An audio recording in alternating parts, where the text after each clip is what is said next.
দর্শকের একটি মন্তব্য আপনার কাছে পড়ে শোনাতে চাই। আপনি ইচ্ছা হলে এটি নিয়ে মন্তব্য করবেন, ইচ্ছা হলে করবেন না, কিন্তু সেটি আমি একটু জোরে এবং মানে স্ক্রিনের দিকে তাকিয়ে আস্তে আস্তে এটি পড়তে চাই। জিল্লুর রহমান ফারহান আমাদের সেই দর্শকের নাম। তিনি বলেছেন আপনাকে উদ্দেশ্য করে, উনি তো খুবই আল্লাহওয়ালা লোক, বুকে হাত দিয়ে উনি কি বলতে পারবেন যে নির্বাচনে বিপুল ভোটে জয়লাভ করা হয়েছে জনগণের ভোটে, ভোট চুরি করে নয়? এখানে আমার মনে হয় যে ওনার, আমার ক্ষেত্রেটা আমি বলবো যে আমরা জনগণেরটা হয়েছি। আমি তো সব জায়গায় ছিলাম না, আর আমি এই কথাও বলবো না যে কোনো অনিয়ম হয়নি।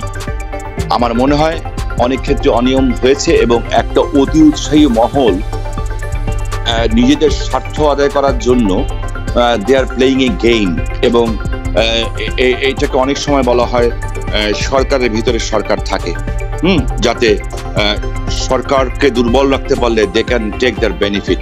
আমার মনে হয় যে আওয়ামী লীগ এত দুর্বল না, আওয়ামী লীগের কর্মীরা এত দুর্বল না, আওয়ামী লীগের জনগণ থেকে এত বিচ্ছিন্ন না যে আওয়ামী লীগকে পাশ করতে হলে অন্য কোনো শ্রেণী পেশার মানুষের সহযোগিতা লাগবে।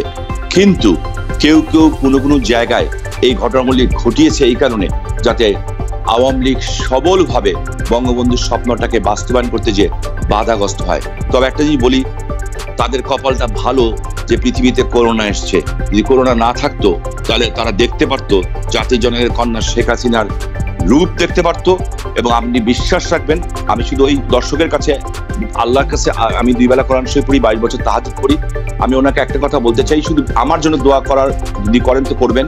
আমি না থাকলে দেশে কিচ্ছু হবে না, কিচ্ছু হবে না। খালেদ ভাই, হয়তো আপনার কাছে একসময় মনে হবে আরে শাহিন ভাইয়ের সাথে কথা বলছিলাম, লোকটা ভালো ছিল কিংবা খারাপ ছিল, একটা কমেন্টস করবেন।